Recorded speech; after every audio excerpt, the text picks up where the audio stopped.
Hello बच्चों, कैसे हो आप सब लोग। Welcome to aims classes. स्वागत है आप सबका आपके अपने इस यूट्यूब चैनल पे। और आज हम बात करेंगे क्लास नाइन्थ के चैप्टर नंबर सिस्टम के एक्सरसाइज 1.2 के बारे में। उससे पहले बच्चों हम लोगों ने लेक्चर 1 में बात की थी एक्सरसाइज 1.1 और नंबर लाइन पे नंबर को रिप्रेजेंट करना सीखा था। आज हम उसी को प्रोसीड करते हुए कुछ और चीज़ें सीखेंगे। इससे पहले अगर आप इस चैनल पर नए हैं तो प्लीज़ चैनल को सब्सक्राइब कर लीजिए और बेल आइकन को प्रेस कर लीजिए। चलिए स्टार्ट करते हैं। बेटा आज के कॉन्सेप्ट को शुरू करने से पहले जो लास्ट क्लास थी उसी को थोड़ा आगे बढ़ाते हुए आज हम आपको एक नया मेथड और नया फार्मूला बताएंगे।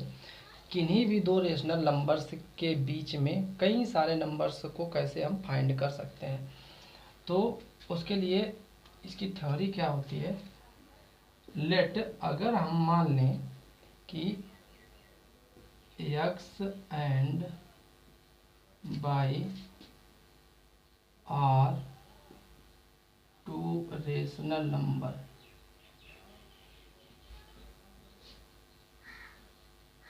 अगर हमारे x और y टू रेशनल नंबर्स हैं जहाँ पे where y is greater than x, जहाँ पर y x से बड़ा है, तो ये फार्मूला कैसे बनेगा। सपोज दैट इन दोनों नंबर्स के बीच में आपको n नंबर फाइंड करना है। n मीन्स 2 भी हो सकते हैं, 3 भी हो सकते हैं, 4 5 so on n numbers find करने हैं। तो उसके लिए फार्मूला ये होता है d is equal two by minus x upon n plus 1। ये तो वैल्यू होती है d की। अब ये d को अप्लाई कैसे करेंगे, जैसे सपोज दैट आपको नंबर्स निकालने हैं तो पहला नंबर हो जाएगा हमारा x plus D, second number हो जाएगा x प्लस 2d, ऐसे ही थर्ड नंबर हो जाएगा हमारा x प्लस 3d, ऐसे ही सो ऑन करके n नंबर तक जाना है आपको तो x प्लस n d। तो ये फार्मूला आप अप्लाई करेंगे। तो यहाँ पे y माइनस एक्स क्यों सब्ट्रैक्ट किया गया, क्योंकि यहाँ पे y बड़ा है x से, इस वजह से y माइनस एक्स लगा के d की वैल्यू निकालेंगे। जब d की वैल्यू हमारी फाइंड हो जाएगी वो d की वैल्यू यहाँ पे पुट कर देंगे। x आपको पहले से ही दिया रहेगा। तो ये आपको कॉन्सेप्ट लगाना है। अब हम लोग इसका एक एग्जाम्पल लेंगे और उस एग्जाम्पल्स को लेकर सॉल्व करेंगे चीज़ों को। जैसे कि 3 एंड 4, या इस क्वेश्चन को ऐसे लिख सकते हैं, फाइंड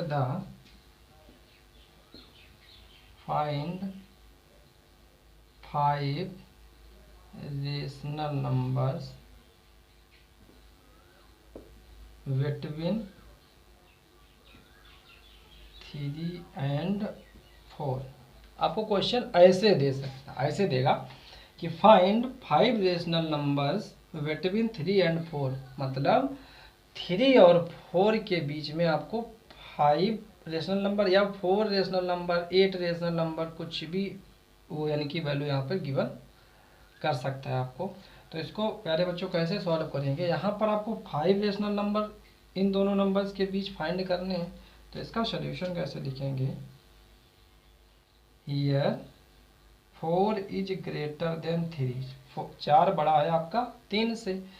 इट मीन्स x की वैल्यू आपकी कितनी हो जाएगी 3 और y की वैल्यू 4 एंड आपका n कितना है 5 रेशनल नंबर आपको फाइंड करना है।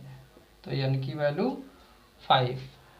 अब प्यारे बच्चों ये सारी वैल्यू आप पुट करेंगे, पहले d की वैल्यू निकाल के और इन नंबर्स में पुट करेंगे। कैसे, तो हम सबसे पहले निकालेंगे d। तो d इज इक्वल टू आपका फार्मूला होता है y minus x upon n plus 1। Put the all values here, y means 4 minus x means 1, sorry x3 upon n+1, 5 + 1। 4 - 3 = 1/6। तो हमको ये d की वैल्यू क्या मिली, 1/6। अब जब ये d की वैल्यू हमारे पास आ गई तो 5 रेशनल नंबर्स हम लिखेंगे। 5 रेशनल नंबर्स आर कौन कौन से हो जाएंगे? पहला है x + d, सेकेंड है x + 2d, फिर x + 3d, फिर x + 4d, फिर x + 5d। तो ये आपके 5 रेशनल नंबर हो गए, 1 2 3 4 5। अब put the all values here, यहाँ पर सारी वैल्यूज रखेंगे, x की वैल्यू रखेंगे और d की वैल्यू रखेंगे, तो हमें सारे रेशनल नंबर निकल के आ जाएंगे 3 और 4 के बीच। तो आइए देखते हैं। ये आप लोगों ने आई थिंक नोट कर लिया होगा।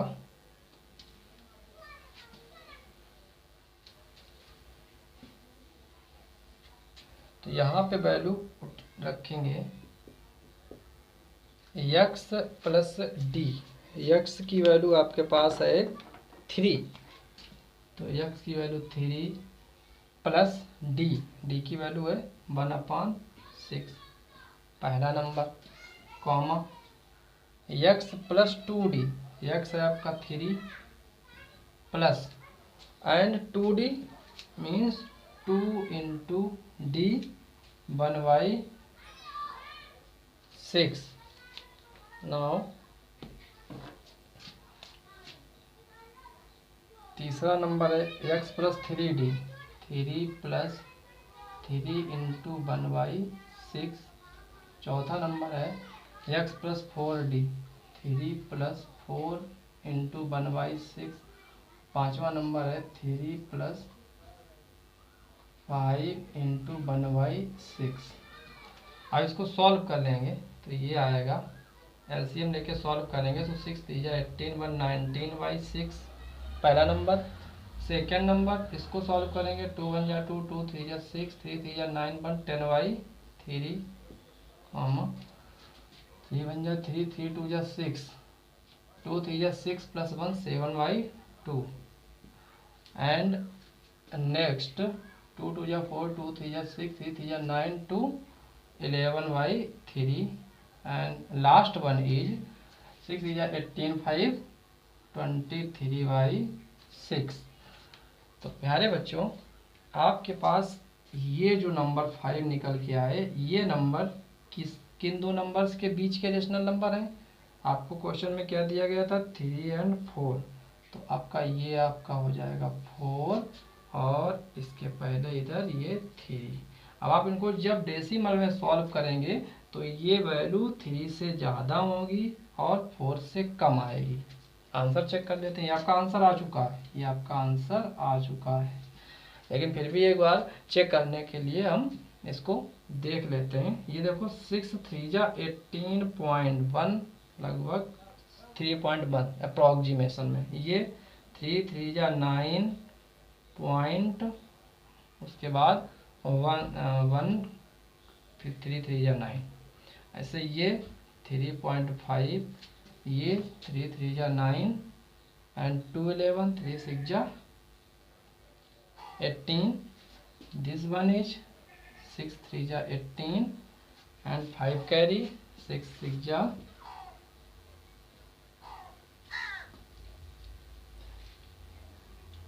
6 × 8 = तो आप बच्चों देख पा रहे होंगे यहाँ पे जो हमने अप्रोक्सीमेशन में डेसिमल में ये वैल्यू निकाली, वो वैल्यू 4 और 3 के बीच के रेशनल नंबर्स की वैल्यू है। आई होप आपको ये कॉन्सेप्ट समझ में आया होगा। तो इस तरीके से भी हम रेशनल नंबर्स को निकाल सकते हैं। Please note down.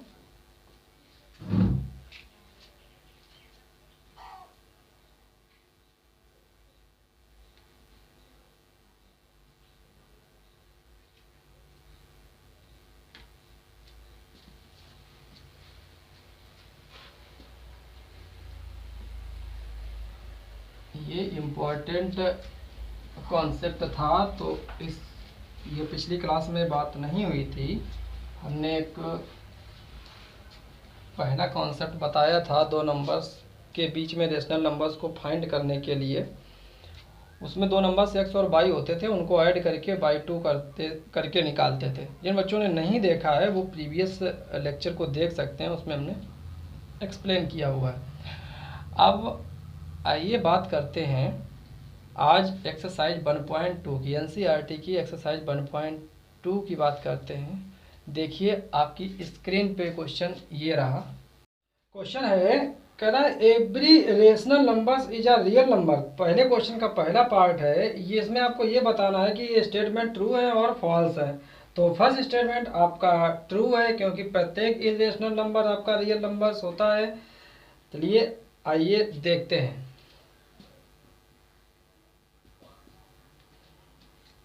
बच्चों रियल नंबर्स के दो पार्ट होते हैं, एक होता है आपका रेशनल नंबर और दूसरा होता है आपका इरेशनल नंबर। तो इरेशनल नंबर रियल नंबर का पार्ट होता है, तो ये पहला आपका ट्रू हो जाएगा, आपका ट्रू है। सेकेंड क्वेश्चन में पूछा है every point on the number line is of the form root M where M is a natural number.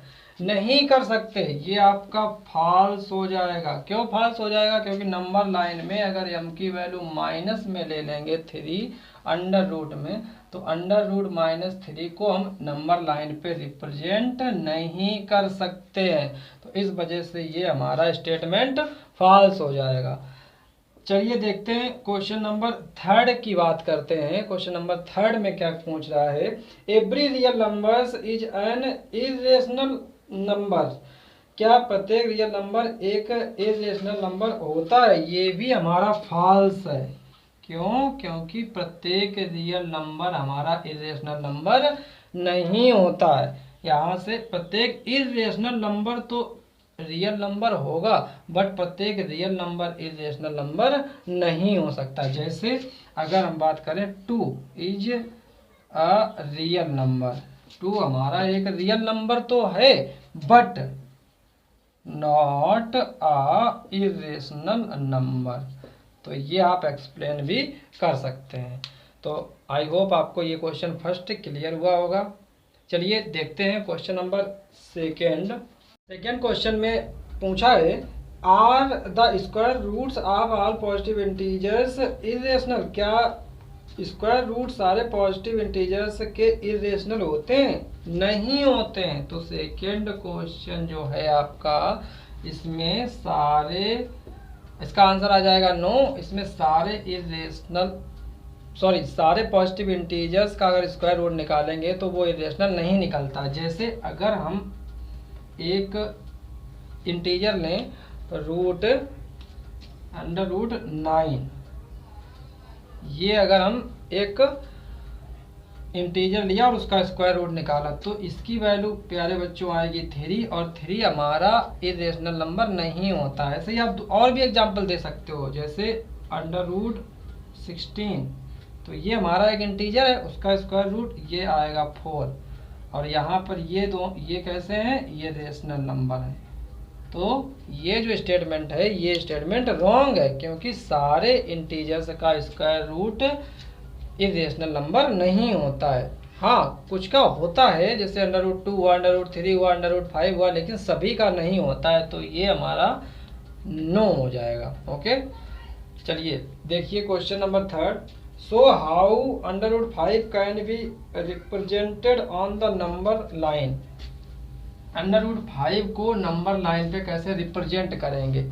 हमने पहले वीडियो में, अपनी पहली क्लास में आपको नंबर लाइन पे अंडर रूट में वैल्यू को रिप्रेजेंट करना सिखाया था, अंडर रूट 2 की वैल्यू को रिप्रेजेंट करना बताया था, और आज अंडर रूट 5 आप कैसे रिप्रेजेंट करेंगे। तो चलिए देखते हैं। तो इसके लिए प्यारे बच्चों क्या करेंगे, इसके लिए नंबर लाइन ड्रा करेंगे।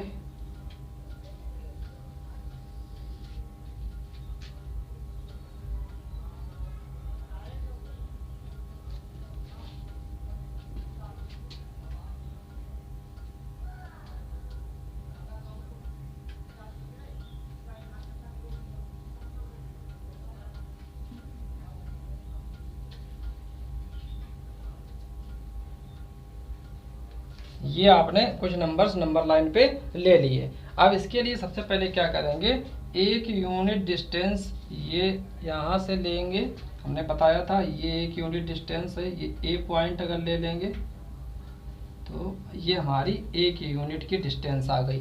अब यहाँ वन ए पॉइंट से 90 डिग्री का एंगल यहाँ बनाएंगे यहाँ से, और कंपास में 1 यूनिट 1 सेंटीमीटर ये डिस्टेंस लेकर ये आर्क लगा देंगे। तो ये हमने आर्क लगा दिया और इस पॉइंट को बी कंसीडर कर लिया। फिर क्या करेंगे, ओ से बी को ज्वाइन कर देंगे। तो हमारा ओ बी पाइथागोरस थ्योरम से कैसे निकल के आएगा, अगर आपका ये 1 है और ये भी 1 है तो आपने पढ़ा है ये हमारा ओ है, ये ए है और ये हमारा बी है। तो ओ बी को आपको फाइंड करना है, तो पाइथागोरस थ्योरम से कैसे निकालेंगे, O B square is equal to 1 square plus 1 square. तो ओ बी निकल के आएगा √2। तो ओ बी की वैल्यू आ जाएगी √2। फिर क्या करेंगे, फिर बी से यहाँ से 90 डिग्री एंगल बनाएंगे, यहाँ से 90 डिग्री एंगल बना के, ये आपका √2 है, ये 1 यूनिट की डिस्टेंस। फिर यहाँ पे कंपास रखेंगे, कंपास की टिप यहाँ और ये आर्क लगाएंगे ऐसे, तो ये आपकी 1 यूनिट हो गई, ये सी पॉइंट हो गया सपोज। आपको अब इसको मिला देना है ऐसे, तो √OC की वैल्यू कैसे निकल के आएगी, OC square is equal to, OC square हो जाएगा आपका OB square plus BC square, OB square plus BC square, और OB स्क्वायर मीन्स √2 का square plus BC square, BC आपका 1 यूनिट है तो ये 1 स्क्वायर, ये मिलेगा 2 + 1, then OC is equal to √3। तो ये OC की वैल्यू आ जाएगी √3। ओके, आपसे फाइंड करने को, रिप्रेजेंट करने बोला है √5 को। अब क्या करेंगे, अब इस √3 पे यहाँ से 90 डिग्री बनाएंगे ऐसे, तो ये आपका √3 है। फिर 1 यूनिट की डिस्टेंस ये लेंगे और इसको ऐसे ज्वाइन करेंगे ऐसे,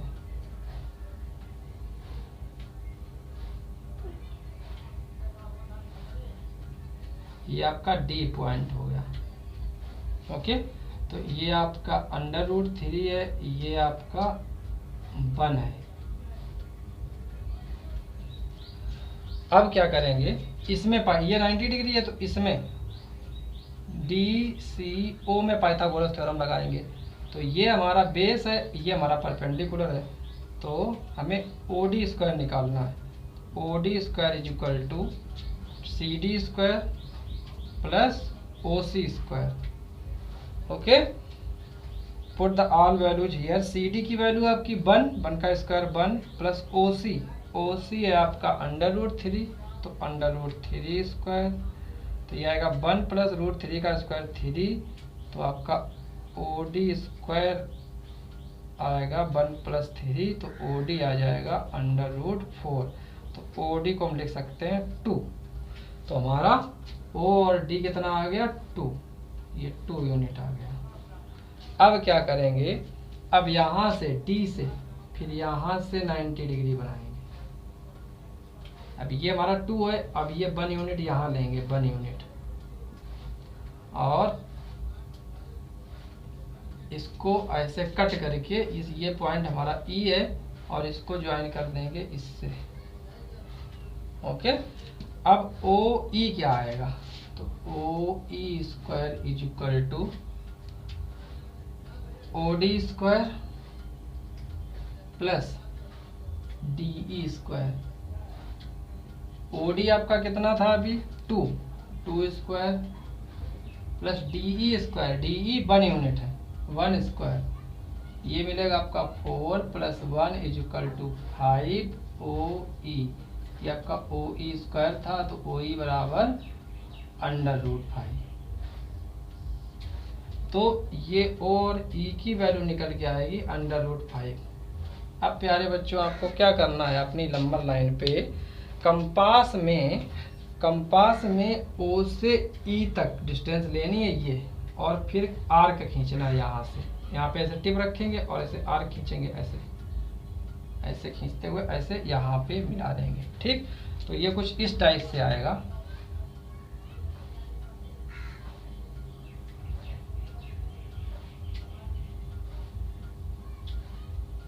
यहाँ पे क्योंकि 2 से ज़्यादा वैल्यू निकलेगी तो 2 और 3 के बीच में ये वैल्यू लाई करेगी।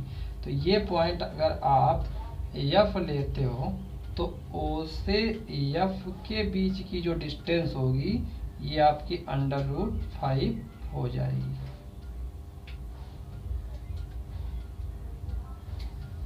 ओके, अगर आपसे √3 की वैल्यू पूछता तो √3 के लिए क्वेश्चन यहाँ पे ये डिस्टेंस लेते O से C के बीच में, क्योंकि ये डिस्टेंस √3 है, तो ये O और C लेके ये आर्क खींच देते, तो हमारा ये आ जाता इस टाइप से।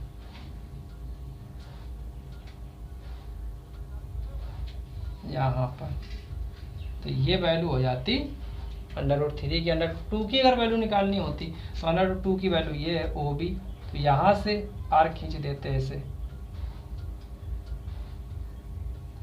तो ये हमारी वैल्यू आ जाती √2 की, और ये वैल्यू आ जाती हमारी √3 की। आई होप आपको ये क्वेश्चन समझ में आया होगा। √5 की वैल्यू को हम नंबर लाइन पे कैसे रिप्रेजेंट करेंगे और इन नंबर्स को पाइथागोरस थ्योरम से कैसे सॉल्व करेंगे। अगर आपको कोई भी कंफ्यूजन है तो आप कमेंट सेक्शन में लिखना, हम आपको इसकी और भी क्वेश्चन करवा देंगे, और आप वीडियो को पॉज करके इसकी एक एक स्टेप को अच्छे से जैसे हमने बताया है कंपास और पेंसिल से लेके सॉल्व करेंगे। आई थिंक आपका आंसर एग्जैक्ट निकलेगा। चलिए आज के वीडियो में बस इतना ही, और आई थिंक आपको ये एक्सरसाइज क्लियर हुई होगी। और इसका एक लास्ट क्वेश्चन और 4th वाला है, वो एक्टिविटी वाला क्वेश्चन है, उसमें एक्टिविटी को बताया गया है तो वो नहीं करना है। बाकी आपका एक्सरसाइज 1.2 आज कंप्लीट हो गई है। और अगर आपको वीडियो पसंद आया हो तो प्लीज़ वीडियो को लाइक करें, सब्सक्राइब करें और अपने फ्रेंड्स को शेयर करें, जिससे कि ज़्यादा से ज़्यादा लोग इस चैनल का लाभ उठा सकें। और प्यारे बच्चों, ऐसे ही हम लोग पढ़ते रहेंगे, आपके लिए अच्छे अच्छे वीडियो लाते रहेंगे, आपके सारे कॉन्सेप्ट क्लियर करते रहेंगे। तो फिर चलिए चलते हैं और मिलते हैं फिर नेक्स्ट वीडियो में। थैंक यू बच्चों, बाय।